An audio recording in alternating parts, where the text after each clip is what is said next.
like to call this commission meeting to order. My name is Alex Hackman, and so grateful that everybody came out today. So we're so grateful for the presentation that we'll be hearing from as far as the focus group. Before we jump into the focus group, I thought we could do some introductions and welcome Caleb as well as the newest member to the commission. Thought we could go around and just share the park that we visited last. I know in the past we've done favorite, so what's the last park that you visited? For me, I was over at Napoleon Park with some of the activities going on there. So that was, Napoleon Park was the last park I was at. Maybe we'll go this way around and end up with you, Caleb. Sure. I'm Connie Moore, and I'm trying to remember. I think I was just in Ireland last week, so my brain is like, oh. I know, it was great. I think the last one I did was the East Side Dog Park. What do you call it, Rangers Ranch? So. Hi, Melissa Sorenda. Welcome, Caleb. My favorite park is also the one that I was at last. It's the Sycamore Greenway Trail and green space on the south side of Iowa City. I'm Alex Stanton. My last park I went to was McPherson for a birthday party. I'm Missy Forbes, and I think I went to Terry Trueblood last. Caleb Raker. Appreciate the warm welcome, everybody. Last one was Cardigan Park.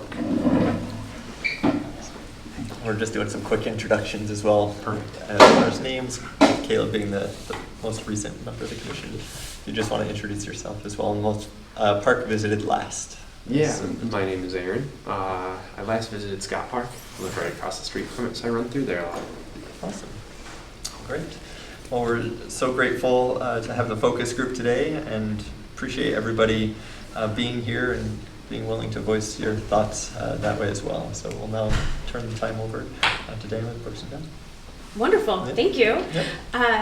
Hello, everyone. Some of you are familiar in face that we've been through a planning process before with the firm that I represent, Barry Dunn, but the really great part is a part of our team through that recreation master plan process was Williams Architects. And so with me, not facilitating the focus group today, but Andrew Caputo behind me and Frank Parisi, both from Williams Architects. They are actually leading the entire city park pool planning process. And we, Barry Dunn, are helping with the facilitation of our focus groups as well as those input sessions that we're holding this afternoon and this evening. So it's fun because we are already connected. We feel connected to the city. In fact, two of us have students that live and study and work maybe they're working, maybe they're playing, but maybe hopefully they're working in the city as well. So we're really excited to be back and helping understand what it is the community is looking for out of the next design of City Park Pool. So that's what we're here for today, is to have a conversation. I'm not going to say much after this introduction. We've got a series of questions that we would like to ask of the group and get your input on. And we've got notes being taken. We are recorded. I'll jot down a few notes.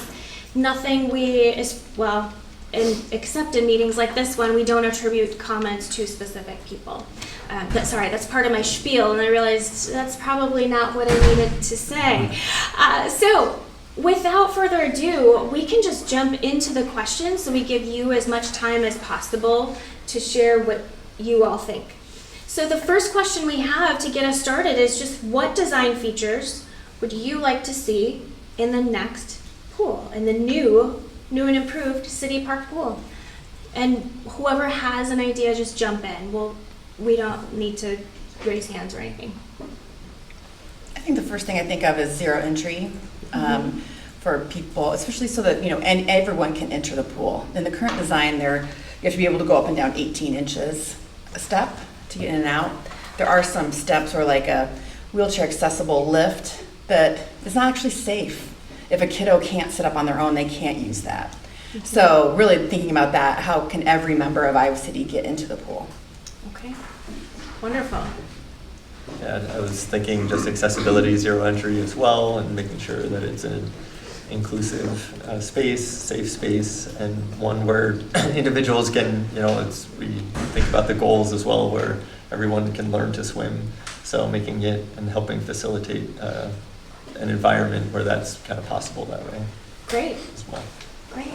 Welcome, Rachel. Thanks for doing that. Thank you. So, yeah, kind of going a little bit off of that. So, beyond the obvious accessibility issue of not having zero entry right now, as somebody with like 2 kids, like 2 toddlers, first of all, I don't think the swim area for children right now is super desirable. Just like a little 1.5 foot pool is, in my opinion, a little boring for like 2 kids. But part of the issue is also that if you have 2 kids, you have one parent there, if one takes off and they start running towards that other pool that's right next to it, they just fall into the side of that pool. There's like nothing stopping them from just diving straight into a pool. Okay. So at least if there's zero entry, there's like a period where they're running in and the water's not that deep. Right now they're just going face first into a 3 foot deep pool. So Zero entry would solve that problem? it would solve that for problem, you? at Okay. least like giving you another second to grab your kid before they're totally underwater. So Yeah.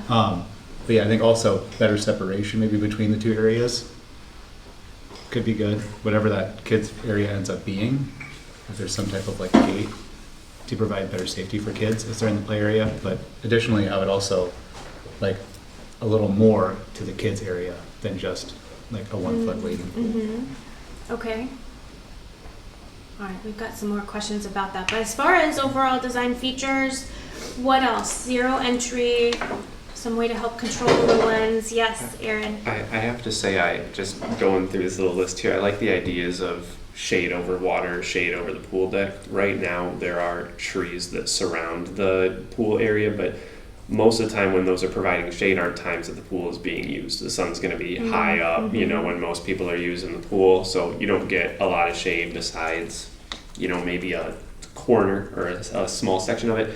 And a lot of times you find that entire shaded area is filled with people that have moved chairs or their towels or things like that over there. Whether it's, it looks like it depicts it in the picture here that maybe in the kids, pool area, some shade over could be a great idea as well. A lot, especially if they're overexerting themselves. It can be exciting, a lot of fun. So to be able to give them a break from that direct sunlight. Yeah. Really great.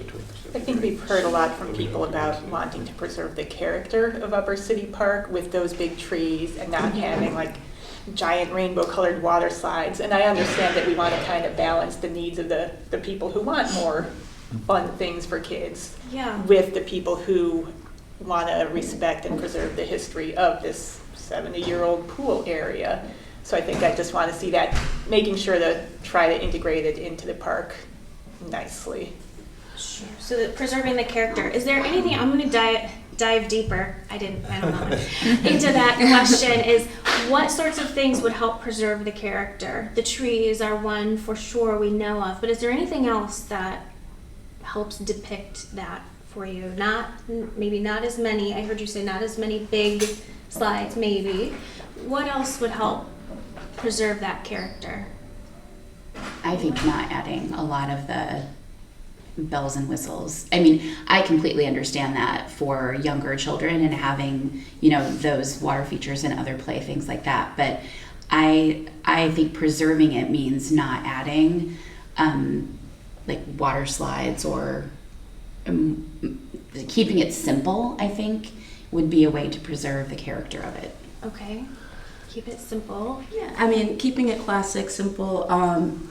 Things like water slides. I was talking to the head of Parks and Rec in Coralville, and honestly, they regret having 2 slides and that the use has dropped dramatically. It's a great novelty item, but it wears and tears, and I think it would compete with the natural beauty we have going on, the openness, and yeah.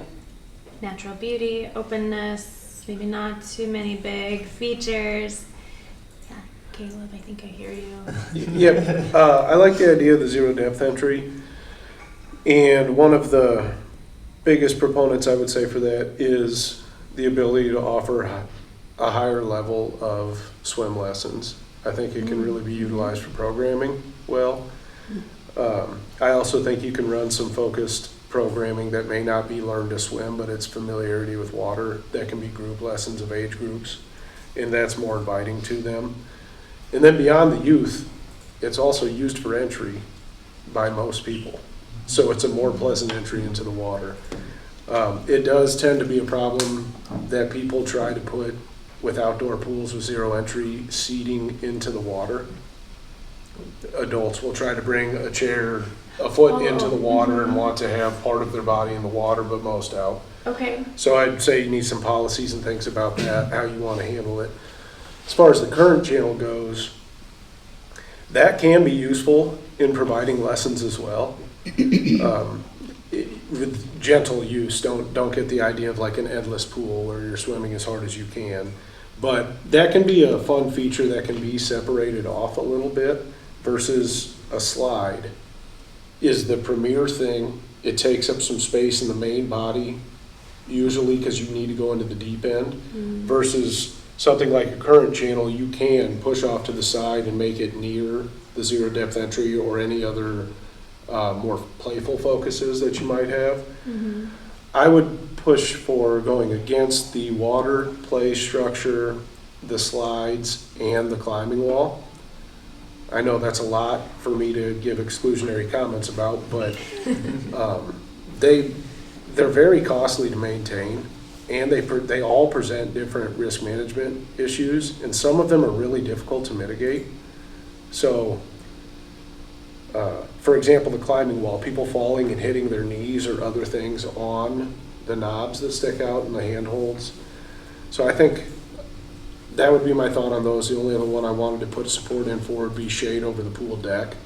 I'd be open to shade over the water as well, but shade over the pool deck I think is critical Okay. for a safety measure for people. If you're going to be exposed to the elements, I think providing an option for them to be in shade is a good thing. Okay. And I feel like I saw some nods coming from over here. Was there anything that on this side you had affirmed? Yeah, I agree with that statement. I thought the risk mitigation was Okay. a pretty good point to make there. I wasn't even thinking about that aspect of it, so I like that side of it. And just going based off of what you said about shade over the pool deck, shade over water, you know, I noticed in these couple of pictures they're yellows or reds, things like that, in support of trying to mitigate those brighter colors like you were talking about as well and kind of keep that little style. Are there color, ways or options where it would be a more, monotone, maybe something that doesn't stick out so much, something that keeps it looking a little bit more like it used to feel? I know when we were doing the facilities master plan and those conversations, like adding a feature of like the channel or whatever requires more staff. And I think that if that's the case and we're already having staffing issues, I would hate to incorporate that into the pool and then not have it used because of lack of staff. Yeah. So, that's just something to consider, because I think that like those lazy rivers or whatever you want to call them are cool, and I like them a lot, but if it's going to be a feature that we add that we can't have open if we don't have staff, would be an unfortunate problem. So. Great. One point on that. They do get criticized as well, current channels, for the cost of putting them in and then the upkeep. But like you said, you need dedicated staff to that area. So I do agree with that. I think they can be costly and maybe not reasonable, but it can be a nice aid in lessons. Mm-hmm. And I was talking to my 80-year-old dentist a week ago, and he has a long time history with swimming in Des Moines, Iowa, and here as well in the pools. And he feels kind of like he's an honorary part of this. He really talked about risk and injuries above all, and he said the drop slides, any of the slides, is play constructed. He's seen in the climbing wall, he's seen horrible things, and he just insisted on that and said, please, just say that to them. Okay. So. Well, thank you for conveying the I'll community let that message. be. That's wonderful. So we provided those images to help depict some options. If you had to pick one of those amenities that would be the most important one to have, what would it be? And I'll just go around the room to make sure I hear from everyone. What is the most important that you think is for the facility to have? And I feel like we heard it, but I want to get it solidified out of everyone. So Alex, do you mind if we start with you and then maybe we'll go around the circle? Yeah, I'd say. Or, Oh, oh, sorry. sorry. Oh, sorry. Sorry. I need to be more Sorry. clear. Sure. Alex, Yeah, Dan. okay. Yeah, zero entry is the most important. Zero for me. entry. Okay, and Aaron? I would have to agree with the zero entry. Agreed. Yeah. Okay. All right. Melissa's Same saying here. yes. Connie's nodding. Yep. Are we having groupthink here? Or I'm teasing. Alex, yeah. I also think yes, zero Yeah. entry, and it facilitates a lot of the other goals that we're trying to achieve in the community. So- Fantastic. And Kayla, I'm Same. seeing a nod. Okay. Okay, I missed the beginning, and I'm so sorry, but I mean, I feel like diving boards are. I love zero entry. I'm not against any of that, but when I go to the pool, I always see kids playing on the diving board, and they're having a great time, and it just seems like a common feature of a pool, right? Universal. But anyway, To that point of the diving board, and you said maintaining some of the character, for City Park, for me, the thought is the 3-meter board.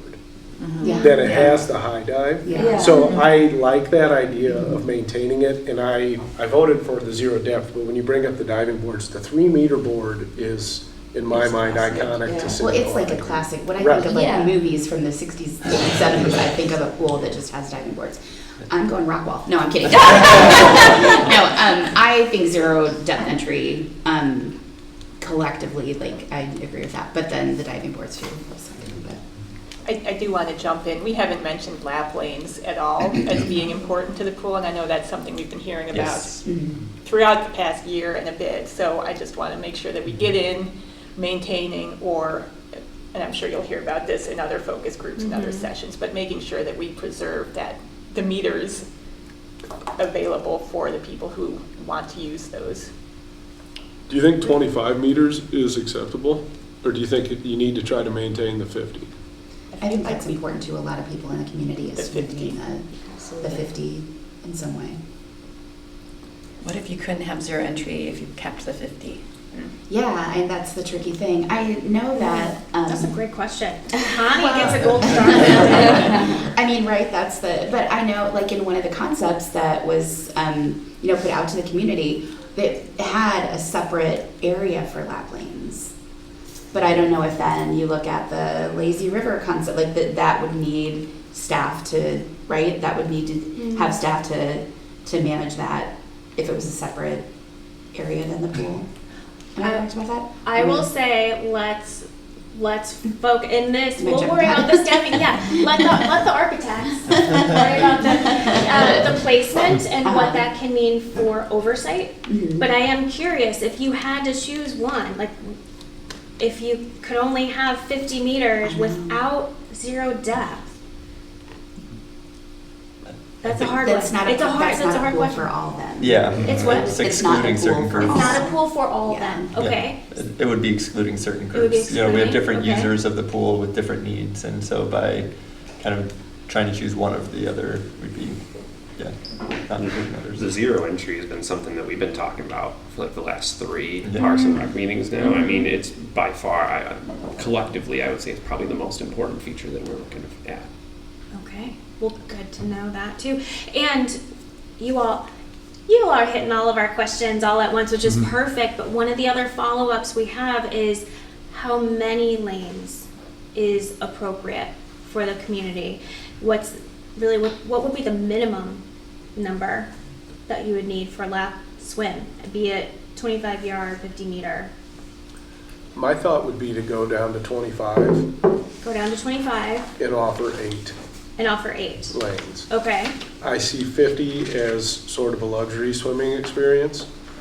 That's something that's more of a high competitive level, typically, not always, but I still think you achieve lap swimming with 25, but then you may be able to also achieve the zero depth. Okay. Are there other thoughts? So we have one vote, if you will, for 25 by 8 lane. But what else? What do others think? I mean, are we lap swimmers here? Are any of us lap swimmers? I swim. Yeah, you're a lap swimmer? I lap swim. I try to do all Okay. kinds of different. I just feel like it's a technical question that maybe we don't necessarily know. That's fair. Well, So he's there's- our I think- commission expert. He works for the Parks and Rec, or Parks. rec division at the university, so. I don't know The new if I guy. did, but so a lot of times for different qualifying, Yeah. if 50 can be seen as advantageous for training purposes because there's less turns and there's more duration of your strokes. And so whatnot. that is all 50 there. Correct. Yeah. Yes, It's that's set up to be It's 50. 50 is the length of the pool, the width of the pool is 25. And so a lot of times pools configured differently if they have the ability to switch from short course to long course seasonally because people like the training differences. But you're still lap swimming in either case. It's a different style of it and a different duration and intensity. Alex, if I feel like you have some. Well, just Input. trying to think, I tend to focus on data as well, so looking at, and whether it's be polling existing lap swimmers and kind of looking at the data that way, I think that should influence and can be an insight that we can use to then Okay. make that determination. So when I go to the pool, it's more just playing with my kids versus, doing laps and that way as well. So I think we can find data to help support that recommendation. Okay, so go with the data. My left side of the room, do you all have thoughts on the number of lanes that should be the minimum? I'm with Alex on going Alex, with the use data. the Don't know data. enough about, I don't know personally enough to make a Okay. recommendation. I feel the exact same way, that I personally have never used the lap swim lanes, so it's tough for me to say. The only thing, and maybe I'm kind of going the wrong direction here, would be, is there any advantage to potentially providing a 8-lane 50-meter for competitive purposes? Is there any opportunity there that the city could host competitive swim meets with the city high schools, regional high schools, even, going professional wise? Is there any opportunity there? I don't know, but just curious if there would be. Sure. That was kind of my thought process was like, again, I'm not a lap swimmer. I think we all agree we're not lap swimmers here, but we are people who have opinions on what we think the pool should be.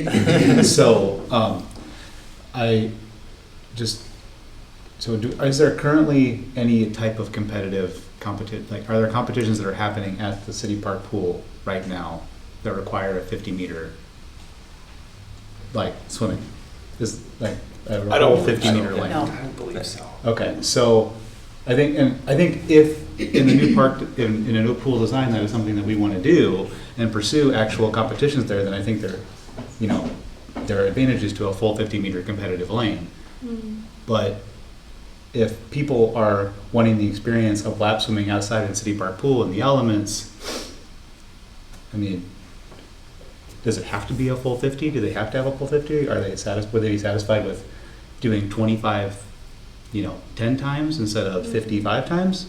So I think if we're sacrificing like zero depth for 50, I'm going zero depth for safety, accessibility, liability, everything like that, every time over having, a luxury of competitive lanes.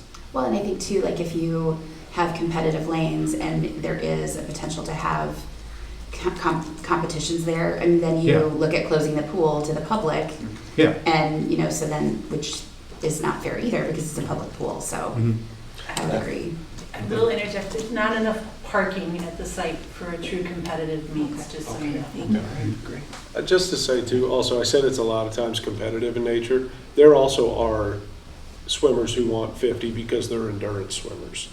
And like I said, it limits the number of push-offs you can do, so it's true having to do the stroke. So it's not all, I just Yeah, wanted for to sure, correct yeah. that if I gave that perception. No, I appreciate that, for sure. So Alex, I'm going to switch gears back to something that you had mentioned earlier, but I want to make sure we hear from everyone. When you think of a space that would be really great for 5-year-olds or under, what would that space entail? So Alex started mentioning some of the features that would work really well for little ones. Zero depth was one, some control would be another. Does anyone else have insight as to what they think would make a really good space for kids 5 and under? I think those Jetson bubblers are fun, where you, like these play structures, they can be, the stairs are slippery and, other things and take up a lot of room, but you can have a lot of fun with water play with things that are smaller. Yeah. I agree. I love the Jetson Bowl, and other parks where we have that. It's very popular. Certainly. Just regular Yeah, parks. so when my kids were younger, we'd go either to some of the other surrounding pools that had more of those types of features. And it's a different, experience at City Park compared to some of those others for little kids, so. Okay. I do agree that with City Park, like a giant water slide would not fit within the, the iconography and all of that of City Park. So I think, when I think kid stuff, especially like younger kids, Yeah. I'm not thinking more than, like a splash pad or something like that. Something simple that kids can just run around and play in. Yeah, definitely don't want large So water yes slides. to the splash pad. I want to make Yes sure to I a heard that splash, correctly. yes, like splash Okay. pad, jets and Yeah, bubblers. that kind of feel. I also think a rock wall is a very, Yeah. very bad idea, so I Rock think we're all wall's a on. bad idea. Okay. All Yeah. right. I'm hearing that one. Yeah, Aaron. And that's what, just to kind of go off of what Alex said, just, maintaining the focus on safety as well. Like you said, they can get up, start running, do their thing. So is there an opportunity to, make the space around the kids area, give it, a softer floor or something of the like to minimize potential, trip and fall injuries or things of that nature. I'll capitalize off of what I said earlier as well. Some shade in the general area would be nice as well, just to give For the kids a break little from ones, the yeah. sun. Yeah. All right, so let's shift. We talked about 5 and under, little people. Let's talk about deep water. Go the opposite end of the spectrum. In that deep water area, we heard that the 3 meter seems very iconic to City Park Pool. Is there anything else that you would like to see either able to do in that space or any additional amenity that would work, that we would need to have deep water to support that thing? Beside the diving board? Besides the diving board. I suppose that it probably feels like a trick question.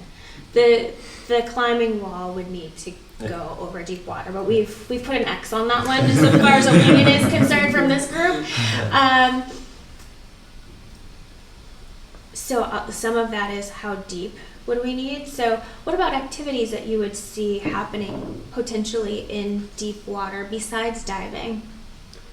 Well, I know from the previous, when I took swim lessons as a kid, we would do, depth work, toss something to the bottom of the pool, go down, retrieve it, come back up to the surface, things like that. I performed that at a 12-foot depth. Of course, I don't know if we would need anything deeper than 12 feet with a 3 meter diving board. I think that's probably about as extreme as we're looking to get with this pool. So, I think 12, if that is a reasonable amount for the 3 meter, is about as deep as we would need to look at.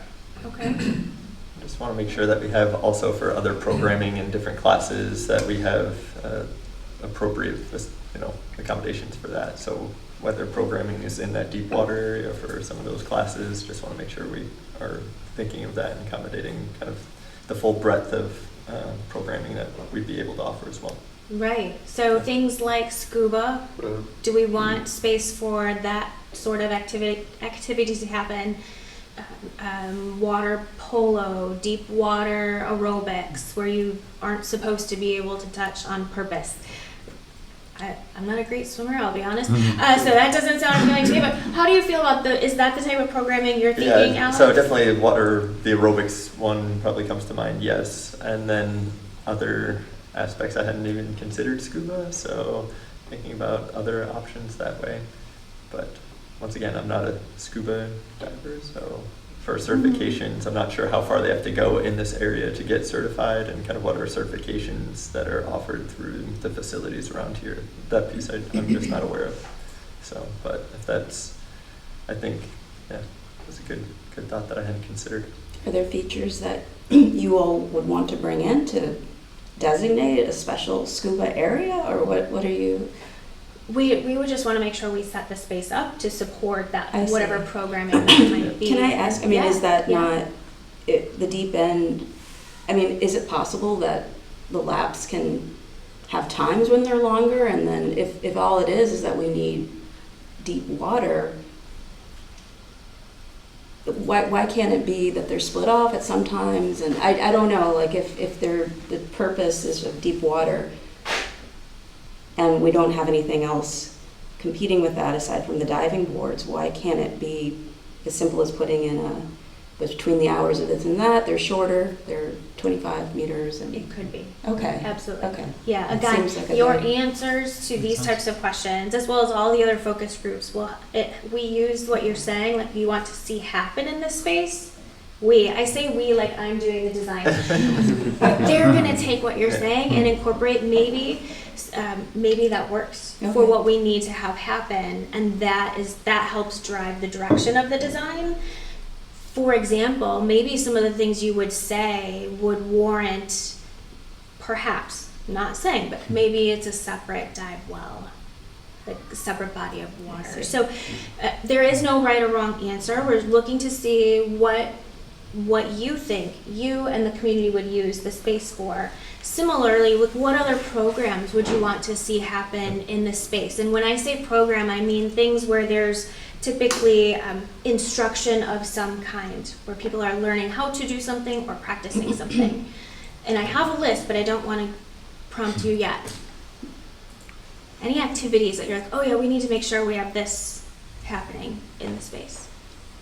I think I'm just so focused that it's used for diving. That Ah! I can't. Okay, think of all the water. Let's shift away from the deep. Okay. We have examples would be recreational swim, lap swim, learn to swim lessons, lifeguard training, special needs programs for persons with disabilities, water exercise, therapy, water walking, scuba, snorkeling, parent taught swim, and other.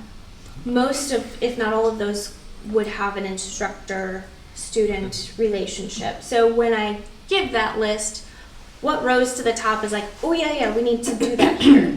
To me, it jumped out, not what we need to do, but most of those aren't deep water activities. Mm-hmm. And so I think the idea that you presented of trying to have flexible space, Mm-hmm. especially with the deep water space, because if it doesn't serve that many functions or activities, if we can make it so it can be flexed according to time, or if you set up the ropes in certain ways, or the way the structure is set up to make it so you have flexible options. The other thing is we have indoor depth. You can do scuba indoors. Mm-hmm. There's nothing preventing them from that. So for focused programming, Mm-hmm. drop-in I feel like is more what you need availability for. Focused programming, you can put them inside if we need to put them inside. Mm-hmm. But a lot of what you listed there I feel like is not needing deep water. True. And I probably wasn't clear on, let's move away from just the deep, let's think of the whole pool and these programs in relation to the whole pool, regardless of where they happen. Are there any others that stand out to you? So for me, I think this is just a great opportunity for the city and the community to kind of revitalize SO City Park Pool and to be able to hopefully capture new users to the pool.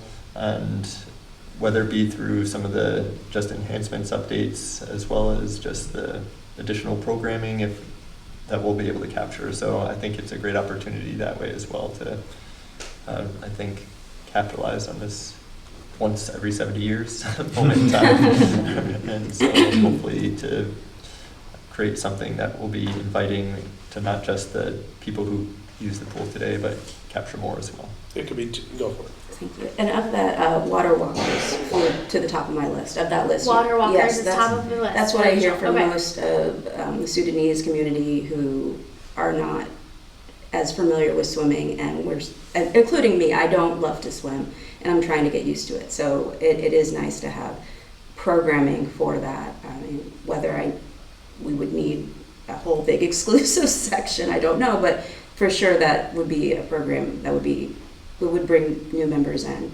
who are not as used to water and who desperately need to get used to it. So. Sure. I appreciated what Caleb said about being able to rope off different sections for different activities so that people can feel comfortable doing their thing without other, Mm-hmm. rambunctious people coming in on their area, having the ability to set off spaces for different group activities, I think is important. And to that point, if you think through like water walking, Yes. that you look at what's needed to do water walking. What is the optimal depth?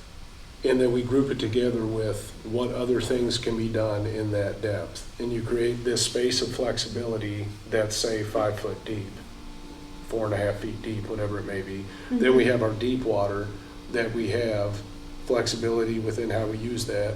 And then we have some programs, say lap swimming, where you have the opportunity that the depth doesn't necessarily matter as much, that you open up both and break into two to create that elongated space. So that's how I look at these, all that you listed, because there's so many things that might not be on the list. Say synchronized swimming has a great pull in the next 3 years here, and we need to try to figure out how to accommodate it. I think if we have the spaces to accommodate different categories, then we get the flexibility to manage whatever comes our way, including water walking or any other items that fall into it. So flexibility sounds important to me and what you're saying.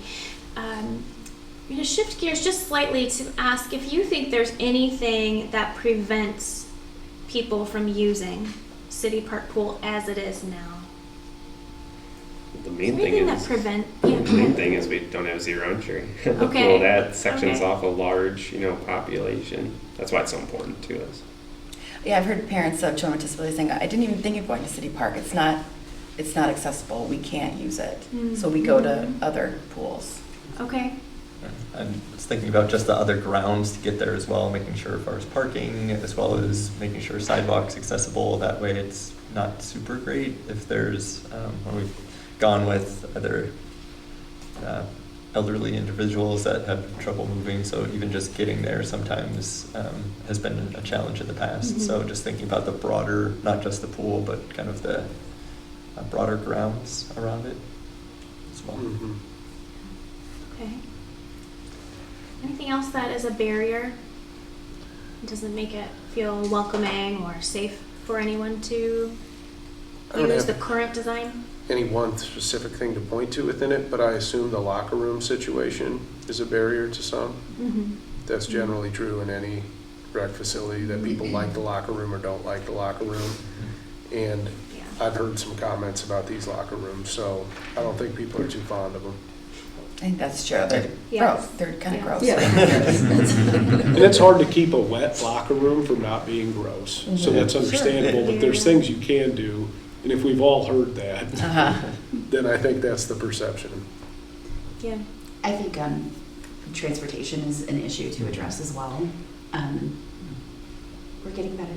It's fare free, but I think when I live on the east side of Iowa City, and so how do I get to the pool without going downtown?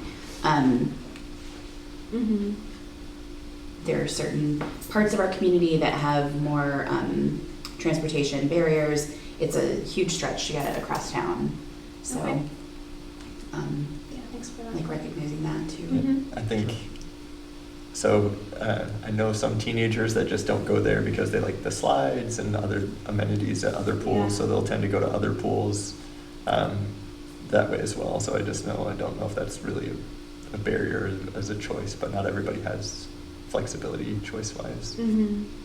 So Yeah. due to transportation and some of those other things. So. Also, you could tack parking onto transportation as Yeah. well, because Yeah. Julie chimed in with that. Yep. Yeah.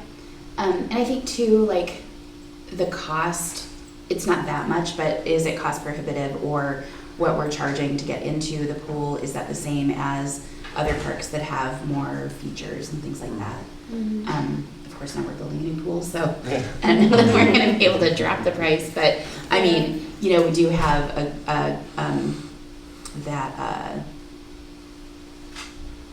what's it called? Discounts for, depending on what your income level is. Maybe incorporating that sort of entry fee, sliding scale entry fee into the pool would be something to consider too. Okay. Well, and accessibility is really important as far as a project goal. That is one definitely on the list. And so I do have a list of different ways that are accessible means of entry into the water. I want to share that with you. It could include a pool lift, sloped entry, transfer wall, transfer system, pool stairs. We have kind of two questions. One is, would you or your family or anyone you know use any one of those different types of entry into the pool? Or Or did we miss one? Do you have any other ideas as far as how other people can get into the, oh, look, that's the commotion we have? This helps. Thank you. So there's different ways to help folks get into the pool that need that assistance. And so we wanted to understand if you, a family member or someone that's close to you or that you know would use any one of these over another, or is there anything missing from these options that we need to make sure are on the table? Can I have a little bit of clarification on what transfer system means? I'm looking at it and I still don't totally get what's going on in that picture. The transfer system, so on the Lower left. lower left corner, thank you for that assistance. It's probably not as easy to see that you can pull a wheelchair up to See how the the stairs side. come up out of the water? Oh, okay. So you can, it's a little bit more supportive for someone who has some mobility. Oh, got it. Okay, I see. That's exactly Yeah. right. A transfer station is exactly as you described. So someone in a wheelchair or someone who might have some trouble walking will sit on this upper platform and then scoot themselves down the steps into the water. That's a transfer station, whereas a transfer wall is similar, but the person sits on the wall and has the handrails to turn themselves around into the water. So that's the difference. Thank Yeah, you. thanks, Andrew. Yeah.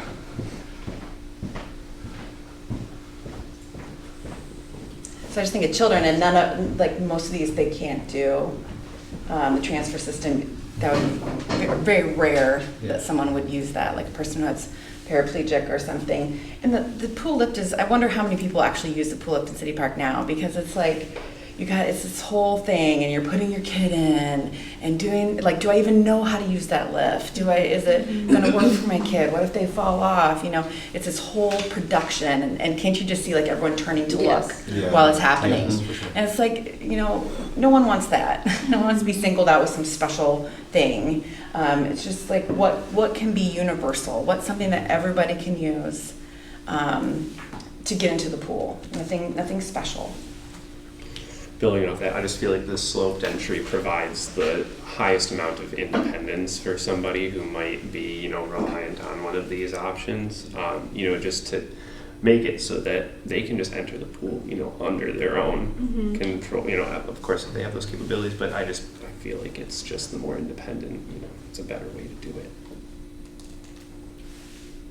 It's a system the department already uses as well here, right? That long sloped entry. Isn't that still what's in So the pool in here? here, Yeah. Mercer, not at Robert A. Lee. Robert A. Lee has a chair, the lift on the upper left, and same thing at City Park. My question with the chair would be, are there certain individuals that is by far the best option for Yeah, in terms of that is- functionality? We should probably have a caveat to our understanding that's code. That's is what I the upper thought. left. Yes. So we can't really get away from the chair. It's not perhaps as desirable for some as one of these other options. And that chair is old and not very functional. So this would be a big improvement, I would imagine, but. You have to have sitting balance to sit in that. So if you don't have any kind of balance, you'll just fall right out of that. So it would have to be, a 5-point harness, maybe head support, for some people that have very limited mobility. So I'd say that's something it sounds like, but an enhanced or a higher version of that if we were to go that route. Well, we need to go that route, you said by code, Yeah. but something that's sturdier. Or zero entry. If you have that, then you can walk in or, gradually go into the water rather than having to be lifted down into the water. Would that satisfy the code? Are there other options, or does that have to be included? I can probably share a little bit. Andrew and I can share a little. The points of entry from accessibility depends on the size of the pool itself. All right, so it depends on perimeter linear feet. And you have to provide, if it's over a certain amount of linear feet, you have to provide 2 ways of accessible entry. And both would qualify. Zero depth entry would qualify, the chair would qualify, does the transfer station still qualify? Transfer station. You have to have, what you said is exactly correct, and then, yes, you would have you at least one of the two has to be either the chair or the sloped entry. Either one. The other ones are optional. Okay. We have a transfer system that I haven't seen used very often. This exact same setup is right there with that little side pool area that you enter into and then kind of wrap around. So I've just hardly ever seen it used. That's at the university, so I don't know, I question the appeal of that just because I haven't seen it used much. That being said, I don't need that for my entry, so I don't know that I can speak that well to the usefulness of it. If the sloped entry counts as one of the requirements, what Connie was saying makes a lot of sense about the embarrassment factor, which is real. So Yeah. I would defer to her on that. When we say the two accessible points of entry, if the pool's large enough, and assuming that this pool is large enough, would that mean like 2 points of entry at various ends of the pool? Okay, so, obviously one end on your shallower end, the sloped entry, I think makes the most sense. But then, I think a transfer wall's out if it's in the deep end, right? Because you can't build a wall for the deep end of your pool. Yeah, right. So if we're talking about like deeper water entry, I think your only options are transfer system or the lift. No, I'll just add one comment. Yeah. You can, in the picture in the bottom right, there are stairs, pool stairs. You can have pool stairs, as strange as it might sound, into deep water. So you would eventually fall off to 12 feet. But the pool, but we have design facilities where there's a desire for people who are uncomfortable being in deep water. It's a way to provide greater accessibility for not just the psychological, but also maybe even those that have some disability can use the deep water if they just basically hang out on the stairs. So you can have pool stairs as an accessibility.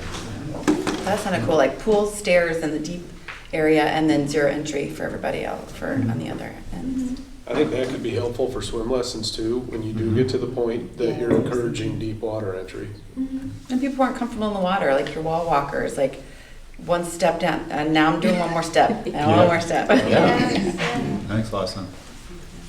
Okay. Great conversation. Yeah. Sorry, I think also just some of the handholds are also helpful as well. So on some of those accessibility lines, just for people that might be, just not as sure on their feet. Sometimes the sloped entry, if it's a long slope, if it's, they're worried about traction or falling that way as well. So handhold is beneficial. Right. So on a similar note, I just want to make sure we get to the facility at the bathhouse. We started talking about maybe it's a little icky, which can be typical when you're around water and keeping it and clean and everything. But as far as the facility entrance in the bathhouse itself and when you're coming up to it, how can we make sure that that building is as welcoming as possible to all user groups? I think one of the things you could potentially look at is expanding the actual entry area, before you get to that front desk where you pay for your admission to the pool. I know the few times that I've gone, it's a very high traffic area that you're standing in, and people are trying to, get in and out of the locker rooms and all that. So I think a larger, have it open up to a larger space would be helpful accessibility-wise as well. Yeah. Okay. Thank you, Andrew. We have our support crew No going problem. with imagery. So what you see there is anywhere from the sidewalk into the building, the lobby area, as Aaron mentioned, the changing facilities, the restrooms. Alex, I see you have something on so your I mind. mean, when I think of just an entry, I like just a lot of natural light as much as possible, okay. and so just making it warm and inviting, so people, whoever are behind the desk, but making sure it's kind of an open feeling, at least at the entrance. I was thinking about other kind of pool areas that I've been in. some that I've liked and my family have liked have a lot of just smaller rooms as well for changing, and there was a lot of flex space that way. So whether it was like, yeah, bigger families, little families could go through, or individuals that way as well for other members of the community. It was just nice flex space that way. What would you think about the idea of a changing room or of a locker room that then it's not gender-based, it's a locker room that everybody goes into, but within that locker room, then there's, say, 4 to 6 set private rooms that you can enter into to do your changing in the more sensitive items? So I think it depends how it's laid out. I think just for me personally, like I think it depends how it's laid out. So the way that we saw it before, there's like kind of an open area, just individual areas, but then there's separate locker rooms for like showers and some of those things, but more like the family changing stations were just kind of up front, once you got back. And then they had like, the dry after swimsuit, machines were all kind of there. So it was like just a bunch of individuals and families just all changing quickly. And then when they did, showers and whatnot, then they'd go into the locker rooms, and they had smaller areas that way as well.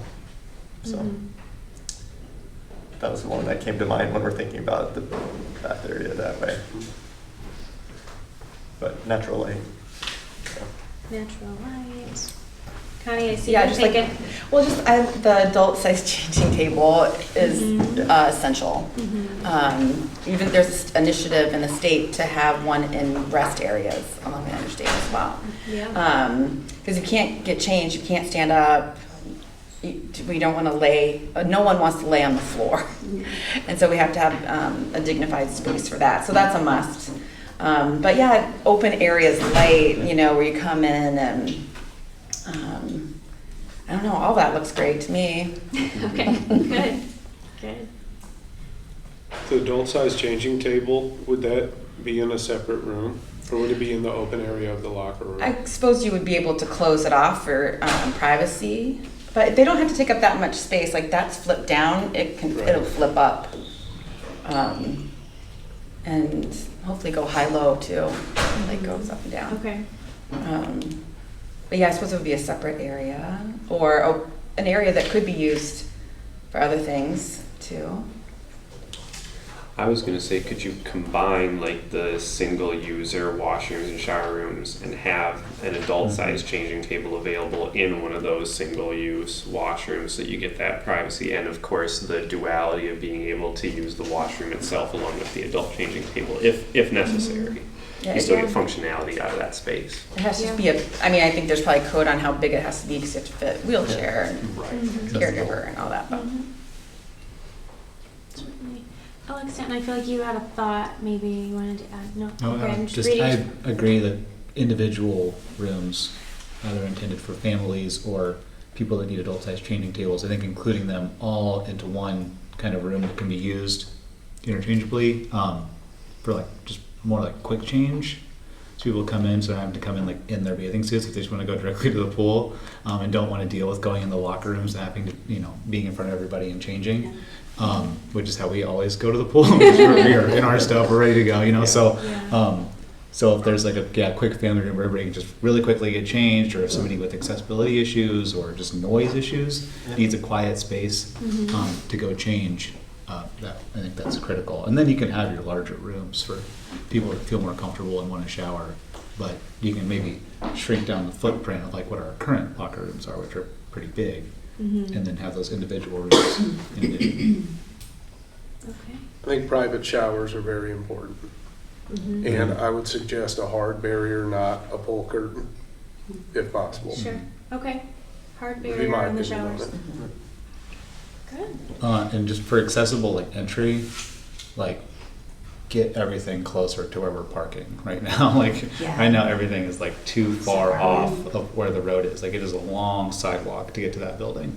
Okay. So, and that could also be a means of expanding I don't know what their plan is for parking. It sounded like parking wasn't something they wanted to address, but like, you know, expanding even the size of that building, so you could add stuff like maybe multi-purpose rooms for birthday parties, or, but otherwise, or expanded rooms for changing, or even giving you more space on the pool side. If you're moving everything up, it's giving you more space on the other end for pool. Okay. One other comment to the wet part, that it being wet and gross. My hope would be that all the materials used in this are like a PVC or some type of plastic-based material that is gonna be preventative of that. Even some block walls end up just holding mold like you wouldn't believe. I mean, I know you three would believe it, but we are going through replacing a lot of our interior stuff right now, and I think you're better off doing that from the start. Yeah, right. Absolutely. And sorry, really quickly, you were saying what might be a barrier. I think shade over pool deck is essential for the coming very warming years. The more I think about it, and I've thought I've not gone to the pool because I didn't want to compete for the one little bit of shade. Yeah. Just like bow out. So that might be nice. Yeah, good observation. Thank you. You all have had a lot of thoughts, and as we leave the session, if you have others like, oh, you know what? Now that I think about it, or you're talking to your colleagues out in the community or whomever, if you have additional thoughts, please either share that you know how to get a hold of staff, but there's also a special email that I should have memorized before the start of this session. City Park Pool Project. City Park Pool Project.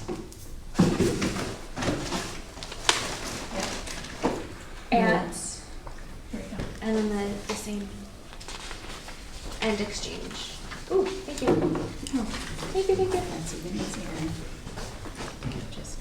At iowa-city.org. City Park Pool Project at iowa-city.org. So, thank you so much for your time today. I'll pass the floor maybe back to Alex. Yeah. Like, you need to close out the meeting officially? Yes. Yep, and actually, let me make just a couple announcements. Thank you all for making time today to be here in the middle of the day. I know this is a little unusual for you as commission, and I appreciate very much that you were able to do that today. This is the first one of 14 of these focus groups, so we're really starting to roll. That you were kind of the guinea pigs, and Dana, you did great. But we have this one, and then right following you will be the one of the child care providers. So we've given invitations to the folks that have brought kids to the pool in the past, and Missy helped us with some other daycare providers. The rest of them come through the sign-up process, the registration process. I've been sending you emails regularly about how that's going. We're over 300 registrations right now. The demographics are starting to look really good as far as balancing in terms of our community. Registrations for that are open through Monday at 5 o'clock. And then Rachel has agreed to be the Parks Commission person to help us when we go through the process, along with Sue here is going to help us go through the big spreadsheets. We'll do it without seeing names. We'll focus on people like that. People that have registered for the focus groups, since we're at 300 and there's only about 240 spaces, but are not chosen, we've decided to send them an online version of the focus group questions. So we will also collect information from those folks that were interested but not chosen for an in-person group. We also have the 2 idea generation sessions, one from 2 to 4 this afternoon in this building. And then tonight, crazy enough, during the Halloween event at Robert A. Lee from 5:30 to 7:30. Those are stop and go, come in and do some little activities to get all kinds of feedback from all ages. There will also be an online version of that, probably announced on Monday. We don't quite have that one ready to go. So all kinds of ways for the public to be have input into this. So your part is done with the focus group, but if you can help us continue to get the word out there that it's not too late to be a part of the initial session. The project webpage is also on that little quarter sheet that you got. So, Great. Thanks, Julie. Yeah, Thank you. Thanks, Julie. Yeah, and feel free to come back 2 to 4 here or tonight and participate in the fun. Thank you so much, Dan. Appreciate you being here and facilitating. Also appreciate the architects from Wellington Architects being here as well. And we're just excited for this opportunity for our community and to enhance City Park Pool. So appreciate all the work that goes into it. Also, just want to call out, so just there's still upcoming events in the packet, so be sure to reference those as well. Always great opportunities to go to, so make sure we take advantage of all that the city has to offer, as well as the additional kind of correspondence that we received as well. So I want to just highlight those items there. And so with that, we'll adjourn this meeting. And also thanks to Gabe for lunch. I know we're all busy talking, so but appreciate Take it with Gabe. you and enjoy. Yes. Is there a motion to adjourn? I don't know. Second? Second. Okay, so all in favor of adjourning? Aye.